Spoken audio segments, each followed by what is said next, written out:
Hi guys, welcome to True North. आज हम कर रहे हैं 1 अप्रैल 2024 के करंट अफेयर्स। तो शुरू करते हैं सबसे पहले क्वेश्चन से कि किन स्टेट्स में मिनिस्ट्री ऑफ होम अफेयर्स ने जो अफ्स्पा एक्ट है उसको रिसेंटली एक्सटेंड किया है। तो अफ्स्पा इज़ आपका armed forces special powers act. तो इसे एक्सटेंड किया गया है अरुणाचल प्रदेश और नागालैंड में फॉर अनदर 6 मंथ्स। तो और जानते हैं इसके बारे में। तो मिनिस्ट्री ऑफ होम अफेयर्स ने एक्सटेंड किया है अफ्स्पा को certain districts of Arunachal Pradesh and Nagaland में for an additional period of 6 months. ये जो है इफेक्टिव होगा 1 अप्रैल 2024 से, यानी कि आज से। अब पहले तो इस एक्ट के बारे में जानते हैं। तो this is an act of 1958। इसमें क्या है कि सेंट्रल गवर्नमेंट और स्टेट के गवर्नर दोनों के पास अथॉरिटी है कि किसी एरिया को डिक्लेयर कर सकें as a disturbed area by invoking this act. अब इसका जो ड्यूरेशन है एट ए टाइम ये मैक्सिमम 6 महीने के लिए जो है लगाया जा सकता है। तो अगर 6 महीने ख़त्म हो जाते हैं तो उसके बाद फिर से इसको एक्सटेंड करने के लिए जिस भी अथॉरिटी ने लगाया, whether it is the centre और द स्टेट गवर्नर, तो 6 मंथ के लिए एक्सटेंड करना पड़ेगा फिर से थ्रू ए नोटिफिकेशन। ये जो है इंटायर स्टेट में भी लग सकता है या कुछ पार्ट्स में भी, यानी कि कुछ डिस्ट्रिक्ट्स में लगना हो, एक रीजन में लगना हो, तो ऐसा भी हो सकता है। उस एरिया को जो है डेजिग्नेट कर दिया जाता है एज ए डिस्टर्ब्ड एरिया। अब इसमें जो आर्म्ड फोर्सेस हैं, सिक्योरिटी फोर्सेस हैं, उनको क्या पावर्स मिलती हैं? तो डिस्टर्ब्ड एरिया में उनके पास ये पावर रहती है कि सर्च एंड अरेस्ट कर सकते हैं। ठीक है, उसके बाद मेंटेन करने के लिए पब्लिक ऑर्डर जो है, ओपन फायर का भी परमिशन रहता है फोर्सेस के पास। ठीक है, तो हमने देखा अफ्स्पा। तो बहुत ज़्यादा इम्पॉर्टेंट ये नहीं है, बट अगर आप जैसे उत्तराखंड पीसीएस का लास्ट ईयर का एग्ज़ाम देखेंगे तो उसमें दे हैव आस्क्ड कि अफ्स्पा जो है रिसेंटली कहाँ एक्सटेंड हुआ। तो जब भी आपका एग्ज़ाम हो उसके पहले जो है ये कवर किया जा सकता है कि कहाँ कहाँ रिसेंट 6 मंथ्स में एक्सटेंड हुआ है। ठीक है, आगे चलते हैं। अगला क्वेश्चन हम देख रहे हैं कि FIH की एथलीट्स कमेटी जो है, FIH is your international hockey federation, तो इसकी जो एथलीट्स कमेटी है उसके को चेयर यानी कि को चेयर किसे बनाया गया है? तो आंसर है इसका option B, PR Sreejesh and Chile से कैमिला कैरम। तो देखते हैं इसके बारे में। FIH की एथलीट्स कमेटी जो बनी है, तो इंडियन मेंस हॉकी टीम के कैप्टन और गोलकीपर रह चुके हैं PR श्रीजेश, और चिले की प्लेयर हैं कैमिला कैरम, जिन्हें कि FIH एथलीट्स कमेटी का को चेयर बनाया गया है। ये जो कमेटी है इसका रोल क्या होता है देख लेते हैं। तो हॉकी प्लेयर्स और जो इंटरनेशनल हॉकी फेडरेशन है दोनों के बीच में ब्रिज का काम करती है, एथलीट्स की वॉइस को रिप्रेजेंट करती है FIH के साथ, और काम करती है टू इम्प्रूव द स्पोर्ट। ठीक है, FIH के जो करंट प्रेसिडेंट हैं वो हैं तैयाब इकरम। आगे चलते हैं। नेक्स्ट क्वेश्चन देख रहे हैं कि what is the main reason for the dispute over Katchatheevu island. तो आंसर है इसका कि आइलैंड के अराउंड जो सराउंडिंग वाटर्स है उसमें फ़िशिंग राइट्स के लिए तमिलनाडु फिशरमैन एंड श्रीलंका की अथॉरिटीज़ एंड श्रीलंका के फिशरमैन, इनमें एक इशू जो है, डिस्प्यूट जो है रहता है काफ़ी समय से। तो देखते हैं इस आइलैंड के बारे में। तो सबसे पहले तो इसकी लोकेशन देखते हैं। तो यहाँ पर है आपका श्रीलंका, दिस इज़ इंडिया, और ये है आपका कच्चाथीवू आइलैंड। ये इंडिया के जो रामेश्वरम आइलैंड है और श्रीलंका के नेदुनथीवू आइलैंड के बीच में पड़ता है। तो रिसेंटली जो है प्रधानमंत्री ने क्रिटिसाइज़ किया है कांग्रेस को और for कैलेसली giving away the island of Katchatheevu. तो वैसे तो ये पॉलिटिकल न्यूज़ है, तो न्यूज़ इम्पॉर्टेंट नहीं है, लेकिन कच्चाथीवू आइलैंड का डिस्प्यूट क्या है और ये कहाँ पर है ये देखना इम्पॉर्टेंट है। ठीक है, तो अनइनहेबिटेड आइलैंड है which is currently administered by Sri Lanka. मैंने आपको बताया कि ये श्रीलंका के नेदुनथीवू और इंडिया के रामेश्वरम के बीच में लोकेटेड है, एंड इंडिया के शोर से इट्स जस्ट 20 किलोमीटर्स ऑफ। ठीक है, अब हिस्टोरिकली इसकी पहले सिचुएशन देखते हैं। तो ब्रिटिश रूल के टाइम में तो it was a part of the Madras presidency. ठीक है, उसके बाद जो है 1920s में श्रीलंका ने जो है अपना क्लेम जो है रेज़ किया on this island. Disputed territory तो ये थी ही। उसके बाद 1974 में when Indira Gandhi was the PM, तो जो है सीड कर दिया गया कच्चाथीवू आइलैंड को to Sri Lanka under the Indo Sri Lankan maritime agreement. ठीक है, तो कंटिन्यूस डिस्प्यूट चल रहा था 1974 तक। 1974 में इस एग्रीमेंट के थ्रू रेजोल्यूशन किया गया। लेकिन अभी जो है it still remains a contentious issue, क्योंकि तमिलनाडु फिशरमैन जो हैं they have been traditionally fishing near the island, तो अभी भी ऐसा करते हैं and sometimes they are arrested by the Sri Lankan authorities. तो एक कंटिन्यूस जो है डिस्प्यूट रहता है Tamil Nadu fisherman and Sri Lankan authorities के बीच में। ठीक है, तो हमने देख लिया कच्चाथीवू आइलैंड। आगे चलते हैं। अगला क्वेश्चन हम देख रहे हैं regarding the UN commission on the status of women. तो CSW, UN CSW, commission on the status of women. तो इसका जो 69th सेशन है उसके चेयर को चुना गया है। ठीक है, किस कंट्री को चुना गया है एज दी लीड या chair in for the 69th session of UNCSW, जो कि होगा 2025 में। तो जवाब है इसका सऊदी अरेबिया। तो देखते हैं और इसके बारे में। तो न्यू चेयर जो है इन्हें चुना गया है। तो सबसे पहले समझते हैं कि जो बॉडी है UN commission on the status of women, ये करती क्या है। तो it focuses on gender equality and women empowerment. ठीक है, तो ये जो डिसीजन है जिसमें कि सऊदी अरेबिया को नेक्स्ट ईयर का चेयर बनाया गया है, this has sparked A debate. थोड़ा सा ये कंट्रोवर्शियल है, क्योंकि सऊदी अरेबिया का जो है रिकॉर्ड रहा है on off restrictions on women rights. तो उसके चलते कुछ विमेन बॉडीज़ ने इसके ऊपर इशू भी रेज़ किया। ठीक है, बट हमें बस ये जानना है कि कौन बना है। वो इशू वाली बात आई हैव कवर्ड, बिकॉज उससे याद रखना बहुत आसान हो जाता है। ठीक है, तो कौन है जो रिप्रेजेंटेटिव होंगे। तो जो सऊदी अरेबिया के एम्बेसडर टू यूएन हैं अब्दुल अजीज़ अल वसील, ये जो हैं चेयर की पोजीशन होल्ड करेंगे। अब इस साल का कौन था चेयर ये भी देख लेते हैं। तो 68 सेशन आपका मार्च 2024 में हुआ और इसका चेयर जो कंट्री थी दैट वाज फिलीपींस। ठीक है, सऊदी अरेबिया के बारे में यहाँ पे थोड़ा सा देख लेते हैं। कैपिटल है रियाद और किंग है सलमान बिन अब्दुल अजीज़ अल सऊद। ठीक है, आगे चलते हैं। आगे हम देख रहे हैं मिसलेनियस सेक्शन। इसमें सबसे पहला आर्टिकल हम देखेंगे government e market portal, GEM portal. ये जो पोर्टल है ये लॉन्च हुआ था 2016 में, बट करंटली ये जो है globally 3rd largest e commerce platform बन गया है फॉर पब्लिक परचेजेस। ठीक है, तो यहाँ पे ध्यान दें पब्लिक परचेजेस। अब इसके टॉप कंपेटिटर्स हैं कोरिया से और सिंगापुर का जीबिज।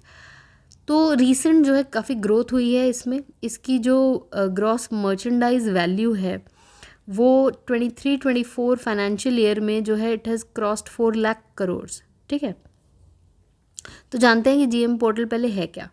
तो ये एक वेबसाइट है जहाँ पे कि different government offices, departments, ministries जो हैं चीज़ें खरीद सकती हैं अपनी ऑफिस नीड्स के लिए। From staplers to defence equipment यहाँ पे चीज़ें जो हैं अवेलेबल होती हैं। ये आम आदमी की शॉपिंग के लिए नहीं है, ये पब्लिक परचेजेस के लिए है, यानी कि गवर्नमेंट ऑफिसेज के लिए है।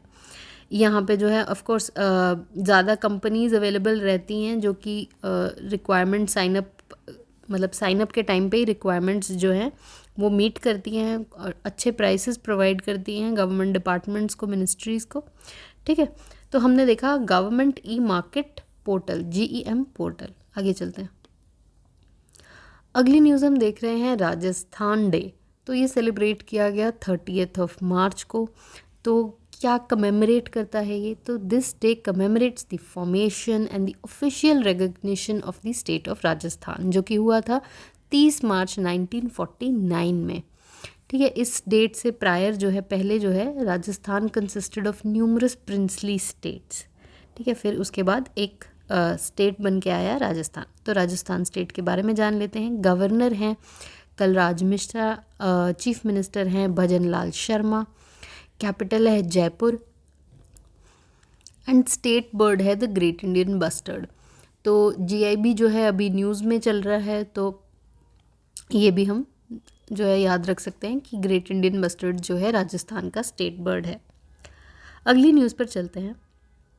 रामकृष्णा मिशन, ठीक है, तो इनके जो 16th इस ऑर्गेनाइजेशन, हिंदू ऑर्गेनाइजेशन के जो 16th प्रेसिडेंट थे रामकृष्णा मठ और रामकृष्ण मिशन के, स्वामी स्मरणानंदा, ठीक है, he has passed away at the age of 94। यहाँ पे आप देख सकते हैं।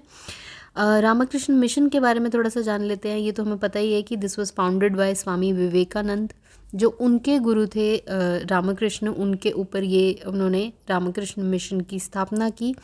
हेडक्वार्टर है इसका वेस्ट बंगाल के बेलूर मठ में, और ये जो है हिंदू फिलॉसफी ऑफ वेदांता को प्रोपगेट करता है, ठीक है, रामकृष्ण मिशन। आगे चलते हैं। आगे हम देख रहे हैं मैडम तुसाड्स पे वैक्स स्टैच्यू।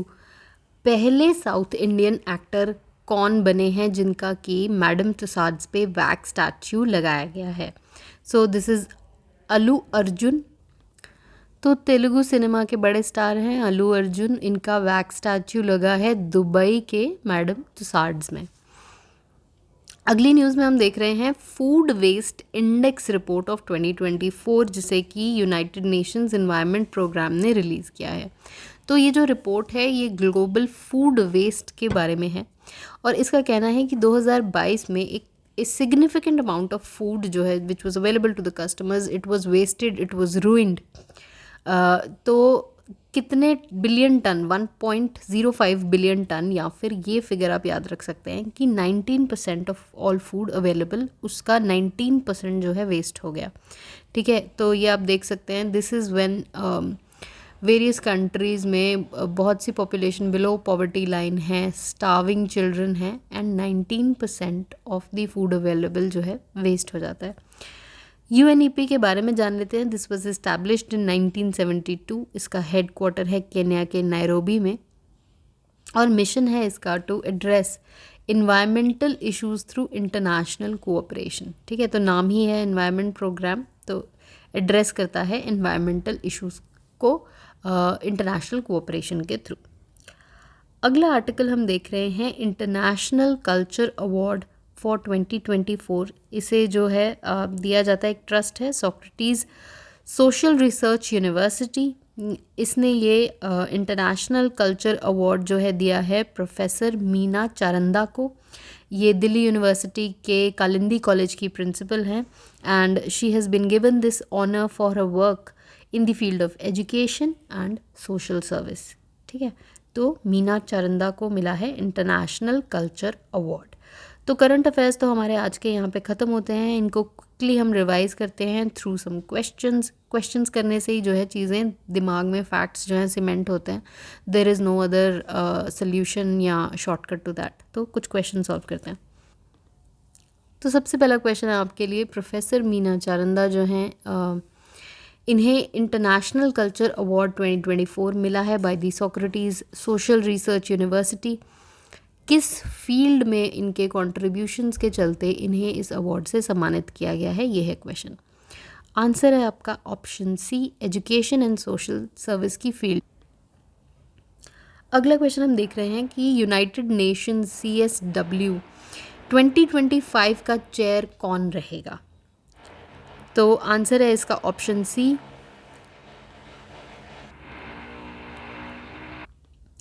तो Saudi Arabia will be the chair of the CSW session of 2025। तो सऊदी अरेबिया के जो एम्बेसडर टू UN हैं अब्दुल अजीज़ अल वसील, ये जो हैं चेयर करेंगे इस सेशन को। तीसरा क्वेश्चन देख रहे हैं कि what is the maximum duration for which AFSPA act can be applied in a disturbed area? तो आंसर है इसका ऑप्शन बी, 6 मंथ्स। तो 6 महीने के लिए एट ए मैक्स जो है एक टाइम पे इसको अप्लाई किया जा सकता है। अगला क्वेश्चन हम देख रहे हैं कि when is Rajasthan day celebrated? तो आंसर है इसका option B, 30 March. Fifth question है which bird is the state bird of Rajasthan? Answer है इसका option C, great Indian bustard. अगला क्वेश्चन हम देख रहे हैं कि Swami Smaranananda who has passed away recently, he served as the 16th president of which Hindu organization? तो आंसर है इसका option C, Ramakrishna Mission. 7th question हम देख रहे हैं कि कौन से ऐसे एक्टर हैं जिन्हें की डिस्टिंक्शन मिला of having the first wax statue of a South Indian actor installed at the Madame Tussauds Dubai. तो जवाब है इसका option D, Allu Arjun. Next question है, what is the main reason for the dispute over the Katchatheevu island. तो क्या है reason dispute का?